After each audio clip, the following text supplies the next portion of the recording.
नमस्कार, आदाब। आपका मेरी अपनी महफिल में एक बार फिर इस्तकबाल है, स्वागत है।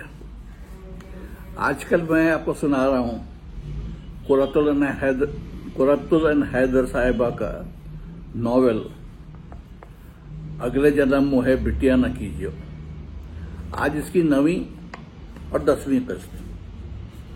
सुनिए, 9वीं किस्त। मेरी प्यारी बहन जमीलुन्निसा, हजारों दुआएं।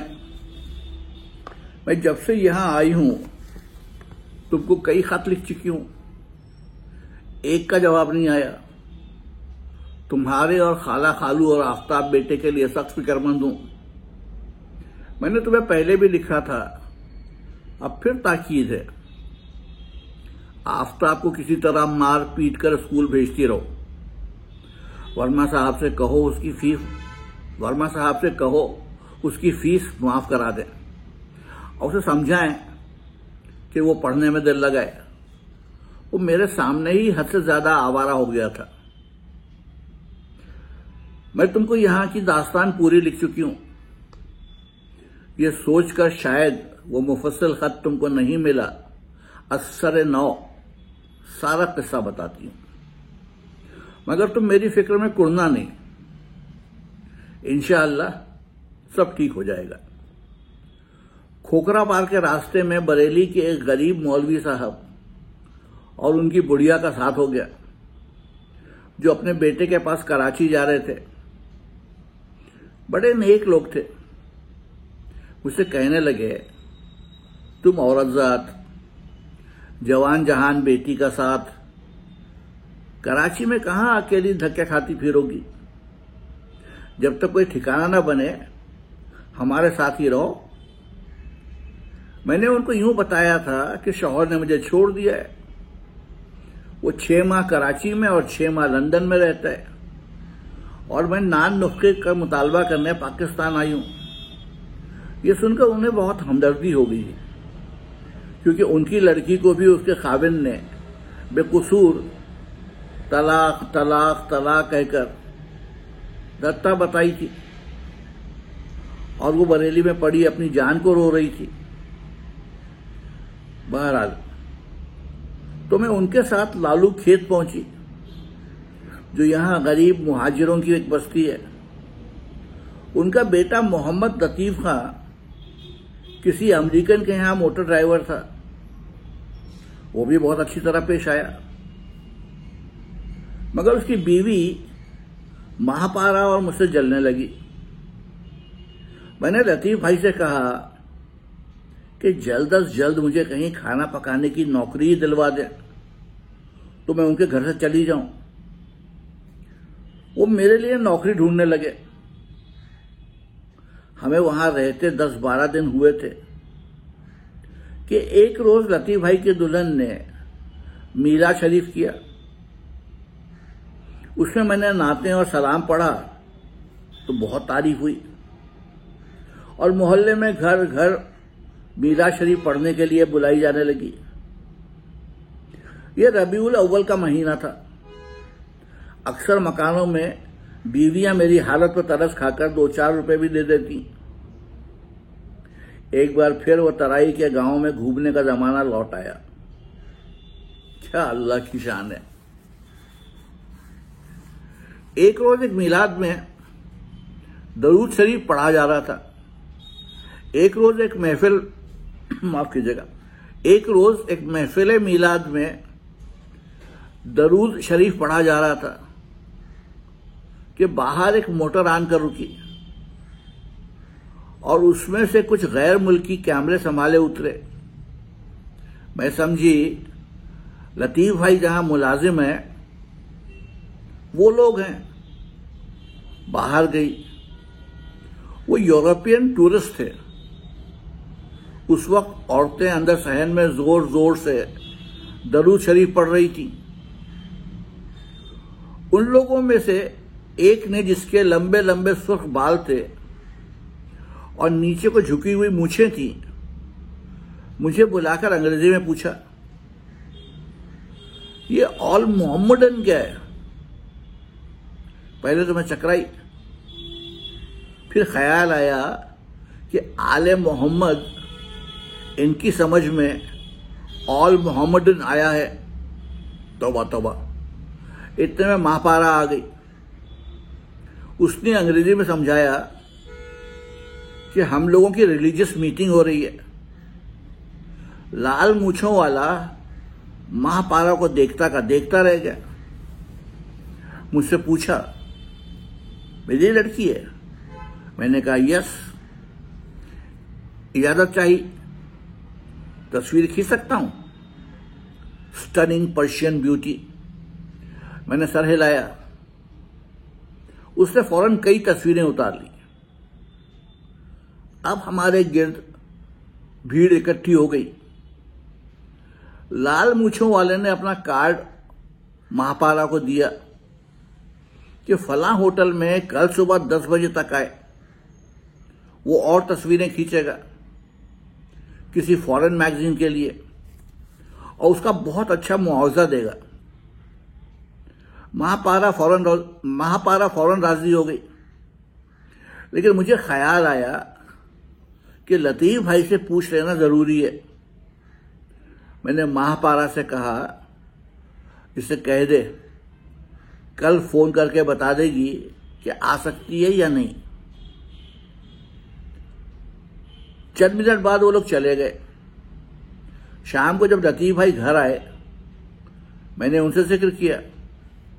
वो बरेली के पठान आदमी और मौलवी के बेटे एकदम लाल पीले हो गए। कहने लगे, ये लड़की का बर्बादी की तरफ पहला कदम होगा। तुम्हें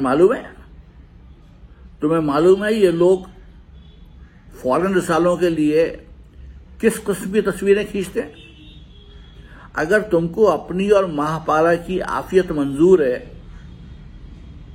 और ये भी चाहती हो कि अपने खाविन पर नान नुस्खे का दावा कर सको, तो शराफत से रहो। मैंने एक जापानी के यहां आयागिरी का बंदोबस्त कर दिया है, वहां चली जाओ, वो लोग क्वार्टर भी दे देंगे। लड़की अफवाह के किसी इंडस्ट्रियल होम में काम सीख सकती है। अंग्रेजी स्कूल में पढ़ चुकी है। किसी नर्सरी स्कूल में मुलाजमत मिल जाएगी। मैं कोशिश करूंगा। मैंने उस शरीफ इंसान की बात मान ली और महापारा को होटल जाने के लिए सख्ती से मना कर दिया। मगर वो सुबह सवेरे ही चुपके से भाग गई और फिर कभी लालू खेत वापस नहीं आई। आगे की दास्तान बहुत लंबी है, मुख्तसर करती हूं। महापारा को उसी 5 स्टार होटल में गैर मुल्कियों के साथ देखा जाने लगा। वो कहां रहती थी और क्या करती थी किसी को मालूम नहीं। बहुत दिनों बाद मुझे जापानियों के यहां फोन किया, जहां मुझे लतीफ भाई माफ कीजिएगा, बहुत दिनों बाद मुझे जापानियों के यहां फोन किया जहां मुझे लतीफ भाई ने आया की नौकरी दिला दी थी। मैंने अपना नाम मोना रख लिया था। कोई पुराना शनासा देख भी ले तो मोना आया को भला क्या पहचानेगा।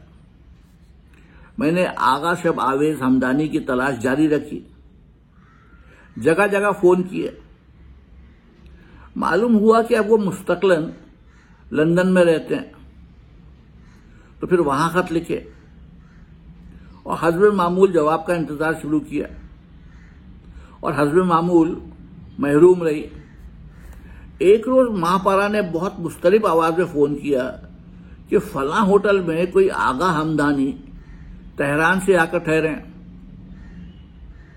मैं तो उनसे मिलने नहीं जाऊंगी, तुम हो आओ, शायद डैडी हो। मैंने फौरन अपनी जापानी मेम से छुट्टी ली। बरसों बाद सिंगार पिटार करके, अच्छी साड़ी पहनकर धड़कते दिल से उस होटल में पहुंची। रिसेप्शन काउंटर पर आगा हमदानी के कमरे का नंबर दरियाफ्त किया। मेरे हवास बाख्ता हो रहे थे, रंग फाख्ता। काउंटर की लड़कियों ने मुझे ताज्जुब से देखा। इत्तेफाक से उसी वक्त आगा हमदानी आ गए। वो शवावेश के बजाय एक 25-26 साल नौजवान था। अब मुझे इतनी अंग्रेजी ना आए, ना उन्हें इतनी उर्दू। बहरहाल मैंने उनसे पूछा, आगा शब आवेज हमदानी को जानते हैं? कैसे हैं? गुफ्त बाले बाले, खूबे खूबे, लंदन में रहते हैं। टूटी फूटी उर्दू में बताया। उनकी खालम और मेरी खाला शिराज में एक ही दानिशगाह में दानिश जो थी, यक पिसर दादत, वही ना।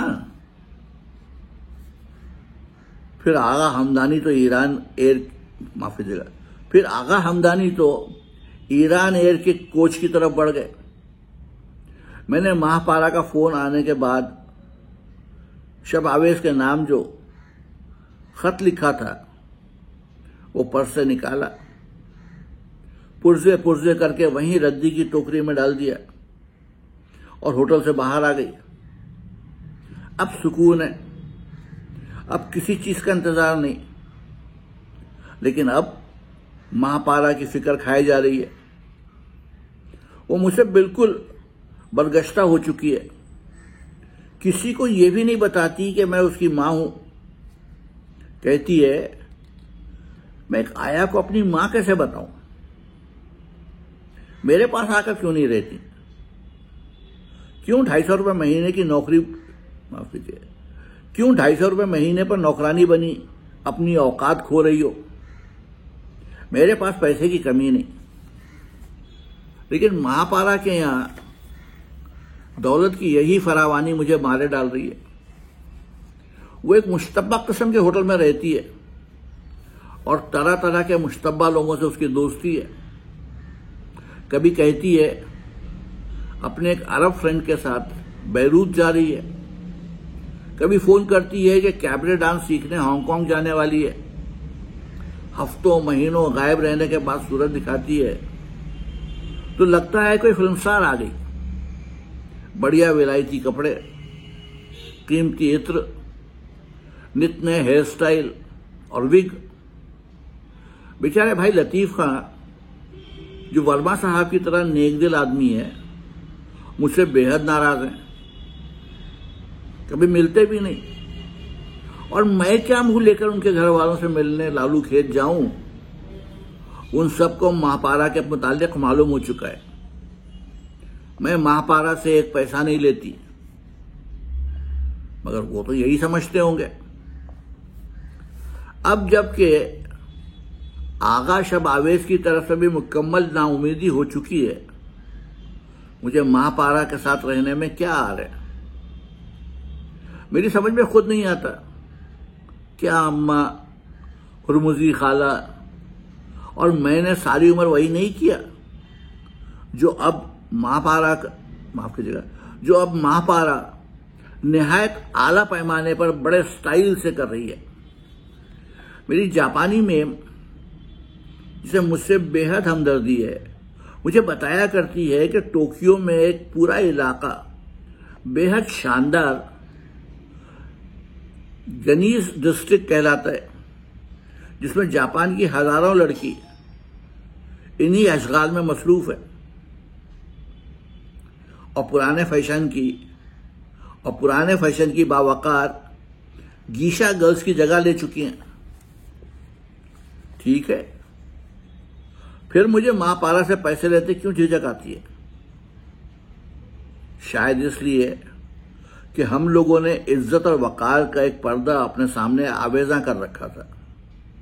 गो वो पर्दा टाट का था और टट्टी धोखे की। वो धोखा हम अपने आप को कभी भी, माफ कीजिए, वो धोखा हम अपने आप को भी देते थे और दूसरों को भी। और वो क्या अनोखी वजहदारी थी। हालांकि तुम्हें मालूम है, ईरान में खानगी तवायफ ही को कहते हैं। अब एक अलल ऐलान हाई क्लास पार्टी गर्ल की कमाई खाते मुझे शर्म आती है। किस कदर गैर मंतकी और बेतुकी बात है। और माँ पारा की तरफ से तशवीश बढ़ती जा रही है। हमारी वो तंगो तारीख गलियां महफूज थीं और इंसान इतने दरिंदे नहीं थे। आज ये बाहर की खुली फिजाएं और जगमगाती दौलतमंद मॉडर्न दुनिया बेहद पुरखतर है और इंसान ज्यादा कमीने हो चुके हैं। बहरकैफ मैं अपनी किस्मत पर पेचोताब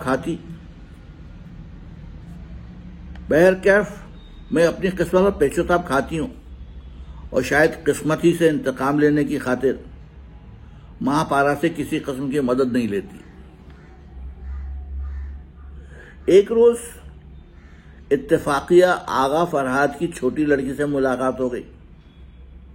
मेरी जापानी मेम अपनी किसी अमेरिकन सहेली से मिलने गई थी। मैं भी साथ थी। पड़ोस की आलीशान 6 मंजिला कोठी के फाटक पर आगा फरहाद के छोटे दामाद के नाम का बोर्ड लगा था।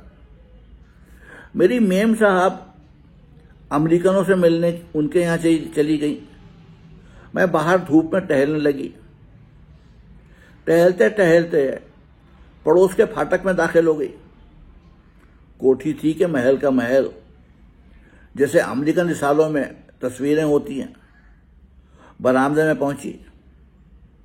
संगे मरमर का फर्श, अंदर झांका, सफेद वॉल टू वॉल कारपेट, निहायत बढ़िया फर्नीचर। आगा फरहाद की लड़की सामने ही नजर पड़ी। मैं फौरन पहचान गई। कई बार लखनऊ में देखा था। वो सफेद रंग के टेलीफोन पर झुकी चिपेंडेल कर रही थी। जी हां, हमने 2nd फ्लोर के लिए चिपेंडेल का फर्नीचर ऑर्डर किया है। थर्ड फ्लोर के सिर्फ 6 कमरों के लिए क्वीन एन फर्नीचर चाहिए। जी हां, हमने सारा सामान यूरोप से मंगवाया है। फिर उसकी नजर मुझ पर पड़ी। दुरुस्ती से पूछा, क्या है, क्या चाहिए? मैंने कहा, कुछ नहीं बेगम साहिबा, आपकी आया से मिलने आई थी। उसने जवाब दिया, उधर जाओ, अंदर कहां घुसी आती हो। मैं बरामदे से उतरकर टहलती हुई फाटक से बाहर आ गई। मेरी जापानी मेम बहुत अच्छी औरत है। उसने कहा है ये खत अपनी मां को टोक्यो भेज देगी। उसकी मां इसे तुम्हारे पते पर इंडिया रीडायरेक्ट कर देगी। खाला खालू को 10 बस्ता आदाब, वर्मा साहब और सदफ को सलाम, आफ्ताब बेटे को प्यार, तुम्हें प्यार। जमीलुन, दुआ करो महापारा राहे रास्त पर आ जाए। अब सुना है वो स्मगलरों के एक गिरोह में शामिल हो गई है। खुदा खैर करे, ये खबर गलत हो। मैं तो दुआएं मांगते मांगते भी थक के चूर हो गई। तुम्हारी बजिया। ये खत भी मकतूब अलैह के पास नहीं पहुंचा, क्योंकि जापानी मेम ने उसे अपनी मामा सान को टोक्यो भेजा और उस जापानी ज़ईफा ने दूसरी डाक के साथ अपनी मेज की दराज में रख दिया और उसे इंडिया पोस्ट करना भूल गई। किस्त 10वीं किस्त। पाकिस्तान के उर्दू अखबारों की एक सुर्खी, क्लिफ्टन पर 9 उम्र हसीना का पुरस्कार कत्ल, कातिल मफरूर हैं। लड़की की लाश सुबह 4 बजे के करीब साहिल पर पड़ी पाई गई। बयान किया जाता है कि यह लड़की गालिबन स्मगलरों के एक बैनुल अक़वामी गिरोह से ताल्लुक रखती थी। इसकी मां एक गैर मुल्की के यहां घरेलू मुलाजमा है। तहकीकात के बाद जिस वक्त औरत को माजरत चाहता हूं, तहकीकात के बाद जिस वक्त इस औरत को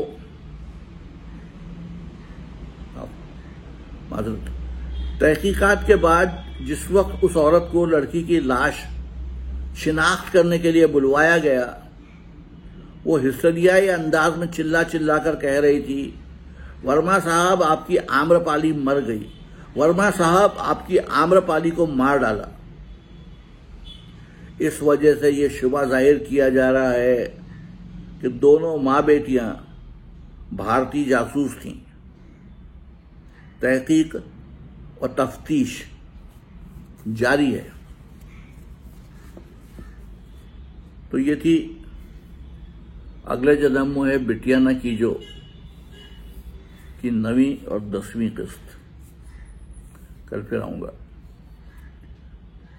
तब तक के लिए इजाजत, आदाब।